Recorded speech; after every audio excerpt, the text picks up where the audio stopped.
बिस्मिल्लाहिर्रहमानिर्रहीम। Supply chain में हमने लास्ट वीडियो में role of merchandiser in supply chain management discuss किया था, तो इसको हम कंटिन्यू करेंगे। लेकिन उससे पहले मैं आपको थोड़ी जो एडवांसमेंट हो चुकी है सप्लाई चेन में उसकी इंफॉर्मेशन देना चाहता हूँ, क्योंकि इसके बगैर आप सप्लाई चेन का चूँकि सप्लाई चेन एक फरसूदा पुराना और ऑब्सोलीट सिस्टम है। बेशक पाकिस्तान में ये अभी ना तो फुली इम्प्लीमेंट हुआ है, सिवाय एक दो कंपनियों के पाकिस्तान में इसको किसी ने यूटिलाइज़ नहीं किया।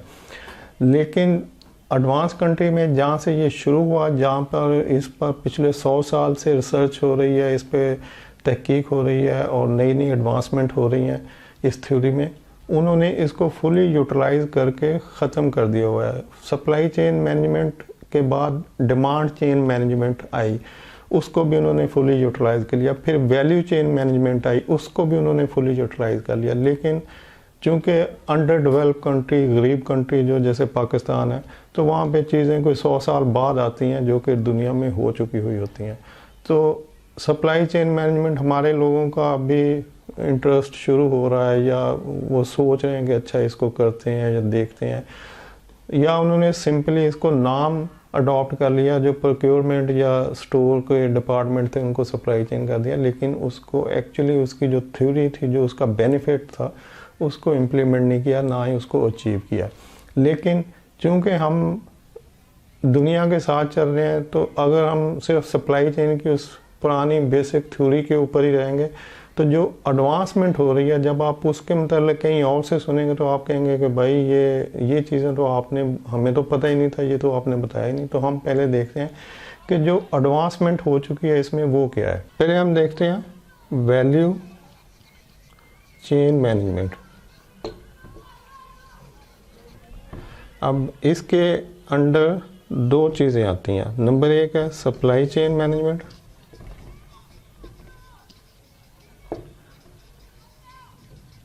और नंबर दो है डिमांड चेन मैनेजमेंट।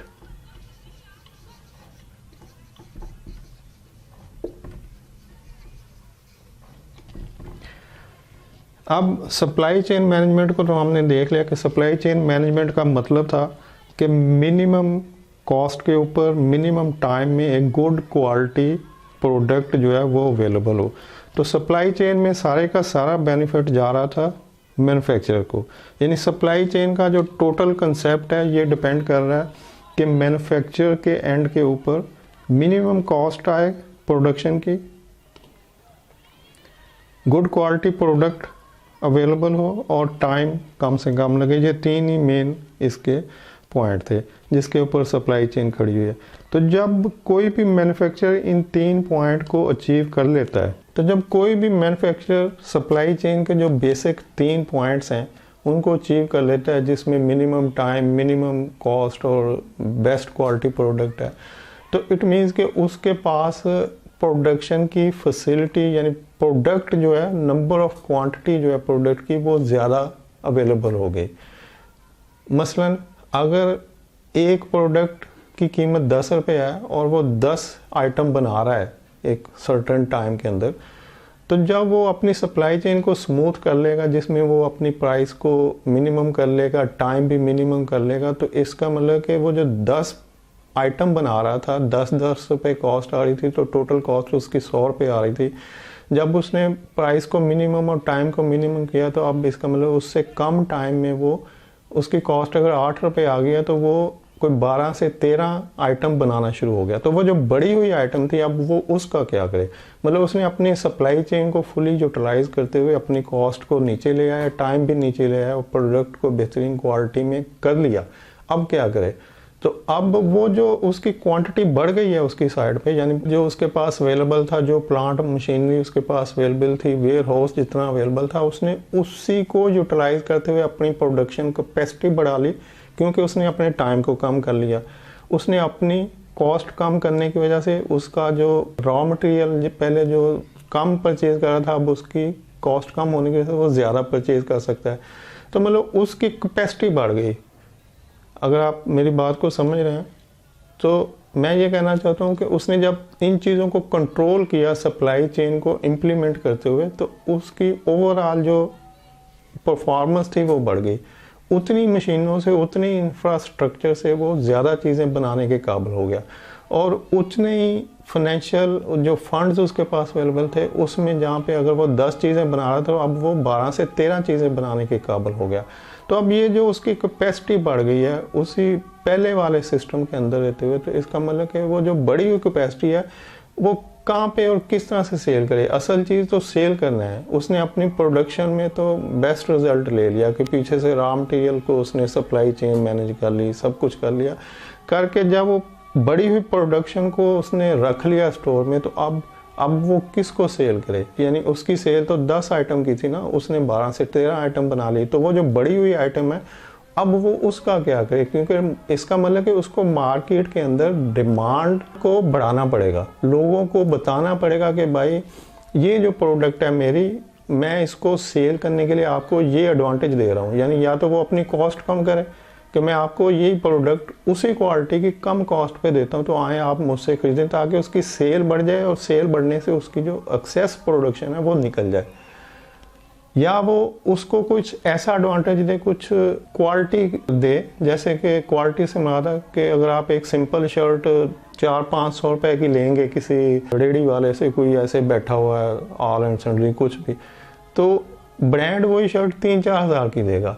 तो वो जो ब्रांड दे रहा है, वो ब्रांड आपको बता रहा है कि इसमें ये बेनिफिट है, इसकी ये क्वालिटी है, इसकी ऐसी फैब्रिक है, इसकी ऐसी स्टिचिंग है। तो वो जो क्वालिटी आपको ब्रांड वाले बता रहे हैं, वो जो रेडी के ऊपर बैठा शर्टें बेच रहा है वो नहीं बता रहा है, तो आप उस रेडी वाले से नहीं लेंगे, आप उस ब्रांड वाले से लेंगे। ज़्यादा प्राइस भी पे करेंगे लेकिन ब्रांड वाले से लेंगे, क्योंकि आपको इन्फॉर्मेशन दे रहा है, आपको कस्टमर सर्विसेज दे रहा है, आफ्टर सेल सर्विसेज दे रहा है। तो अब जब सप्लाई चेन के थ्रू मैन्युफैक्चरर ने अपना बेनिफिट अचीव कर लिया, अपनी कॉस्ट कम कर लिया, अपना टाइम कम कर लिया, तो उसकी वजह से जो प्रोडक्शन उसकी बढ़ गई बगैर किसी फर्दर इन्वेस्टमेंट में। उसने कुछ भी फर्दर इन्वेस्ट नहीं किया, ना उसने प्लांट मशीनरी पे इन्वेस्ट किया, ना उसने बिल्डिंग पे इन्वेस्ट किया, ना उसने वेयर हाउस को बड़ा किया। उसने उसी इंफ्रास्ट्रक्चर के अंदर रहते हुए अपनी सब चीज़ों को कंट्रोल किया, मैनेज किया, सप्लाई चेन के बेनिफिट अचीव किए और अपनी प्रोडक्शन को बढ़ा लिया। क्वांटिटी बढ़ गई, प्राइस भी कम हो गई, क्वांटिटी बढ़ गई, क्वालिटी भी बेहतर। तो अब ये बढ़ी हुई प्रोडक्शन को वो लेके मार्केट में जाएगा, यानी वो डिमांड क्रिएट करेगा, वो कस्टमर के एंड पे। वो जो मैं आपको बता रहा था कि यहाँ पे उसने सप्लाई चेन के पूरे बेनिफिट जो अचीव कर लिए। तो इसमें कौन सी चीज़ें इन्वॉल्व हुई थी? इसमें सोर्सिंग थी, इसमें प्रोक्योरमेंट डिपार्टमेंट था, इसमें लॉजिस्टिक थी, इसमें ट्रांसपोर्टेशन था, इसमें वेयर हाउस थी, इसमें प्रोडक्शन है। तो ये सारे डिपार्टमेंट जब इन्होंने अपना अपना फंक्शन किया, तो अपनी अपनी जगह पे इन्होंने जब कॉस्ट को मिनिमाइज़ किया, टाइम को मिनिमाइज़ किया, तो प्रोडक्ट की जो क्वांटिटी थी, नंबर ऑफ प्रोडक्ट वो बढ़ गए। अब इस बढ़ी हुई प्रोडक्शन को सेल करना है, क्योंकि पहले तो उसकी 10 आइटम सेल हो रही थी, अब उसके पास 13 आइटम है। तो अब उसको डिमांड चेन मैनेजमेंट की ज़रूरत है। अब उसकी तवज्जो इस तरफ जा रही है, वो सोच रहा है कि अब मैं बड़ी हुई प्रोडक्शन को कैसे सेल करूं। तो इसका मतलब उसको मार्केट में डिमांड को बढ़ाना पड़ेगा। डिमांड बढ़ाने के लिए क्या करना पड़ेगा? यहाँ पे सेल्स, मार्केटिंग, मर्चेंडाइजिंग, डिस्ट्रीब्यूशन,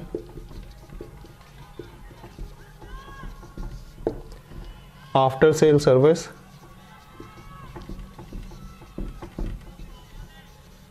तो अब उसको इन डिपार्टमेंट्स को एक्टिव करना पड़ेगा।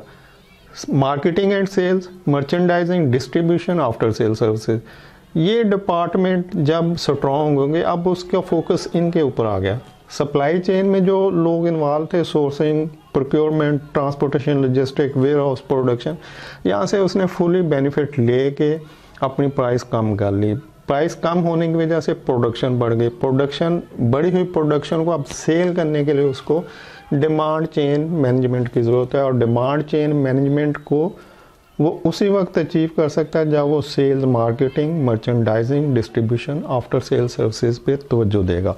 तो जब वो इन डिपार्टमेंट के ऊपर फोकस करता है तो उसको समझ आती है कि अब मुझे आफ्टर सेल सर्विसेज देनी चाहिए, मुझे कस्टमर को बताना चाहिए कि ये प्रोडक्ट, मार्केटिंग बताएगी कि ये प्रोडक्ट की क्या क्वालिटीज़ है, जैसे कि ब्रांड वाले बताते हैं। मर्चेंडाइज़र सपोर्ट करेगा कि वो किस तरह से उसकी बेस्ट सैम्पलिंग करवा सकता है, उसकी प्रोडक्शन को कंट्रोल कर सकता है टाइमली, उसके जो कॉस्ट है उसको मिनिमाइज कर सकता है। ये सारे काम मर्चेंडाइज़र करेगा। डिस्ट्रीब्यूशन वाले इफेक्टिवली प्रोडक्ट को फैक्ट्री से सप्लायर के तरफ, जो कि डिस्ट्रीब्यूटर है या रिटेलर है, उस तक पहुंचाने में ट्रांसपोर्टेशन लॉजिस्टिक को एफिशिएंटली कंट्रोल करेंगे।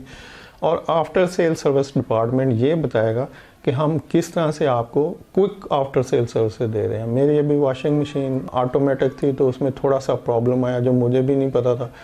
तो जब मैंने उसको फ़ोन किया, आप भी मेरे कपड़े पड़े हैं गंदे और मुझे ज़रूरत है धोने की, और मशीन बंद हो गई और मुझे उसकी सिस्टम का समझ नहीं कि अब इसने क्या करना है। तो मैंने जब उसको फ़ोन किया तो विदिन हाफ एन आवर बंदा जब वहाँ पर आया और उसने आके, उसके अंदर एक फ़िल्टर लगा होता है और फिल्टर के अंदर कुछ डस्ट और वो सारी गंदगी जो कपड़ों से निकलती है वो अंदर जमना शुरू हो जाती है और वो एक मोटी लेयर सी बन जाती है गंदगी की। तो जिससे फ़िल्टर बंद हो जाता है, मशीन को हवा नहीं मिलती और मशीन जो है वो बंद हो जाती है। तो सिंपल सा प्रोसेस था। क्योंकि मेरी लाइल्मी थी, मुझे एक तो उसने क्विक सर्विसेज दी, फ़ौरन आया, मेरी प्रॉब्लम सॉल्व हो गई, और मुझे ये भी बता दिया कि नेक्स्ट टाइम अगर ऐसे हो तो आपने सिंपली इस फ़िल्टर को, या ना भी हो तो आप एक फ़िक्स टाइम के बाद इस फ़िल्टर को खोलें और इसको वॉश करके दोबारा लगा दें, तो आपकी मशीन दोबारा कभी बंद नहीं होगी। अब ये जो सर्विसेज उसने मुझे प्रोवाइड की, अगर वो मुझे टाइमली इसको ना देता तो शायद मैं उस मशीन को उठा के बाहर फेंकता और एक मैनुअल मशीन ले आता कि भाई मुझे ऑटोमेटिक मशीन नहीं चाहिए, मैं मैनुअल से खुश हूँ, क्योंकि ये उस तरह की प्रॉब्लम के एन जिस टाइम मुझे ज़रूरत है उस वक्त ये बंद हो गई।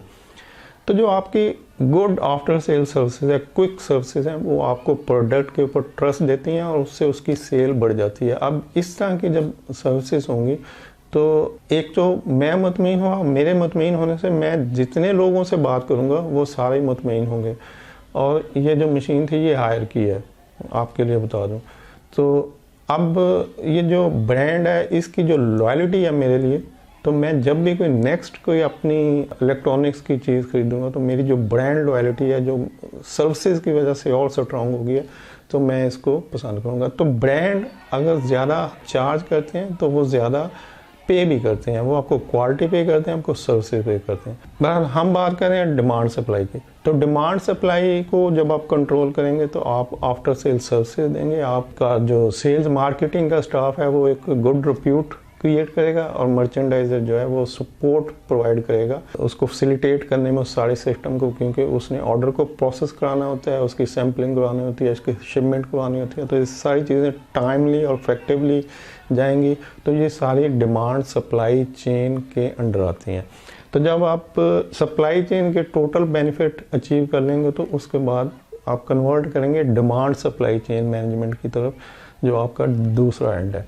तो इन दोनों को जब आप अचीव कर लेंगे तो नेक्स्ट आप चलते हैं वैल्यू चेन मैनेजमेंट की तरफ। और वैल्यू चेन मैनेजमेंट क्या होती है ये मैं आपको नेक्स्ट वीडियो में बताऊंगा। वीडियो देखने के लिए शुक्रिया। अल्लाह हाफिज़।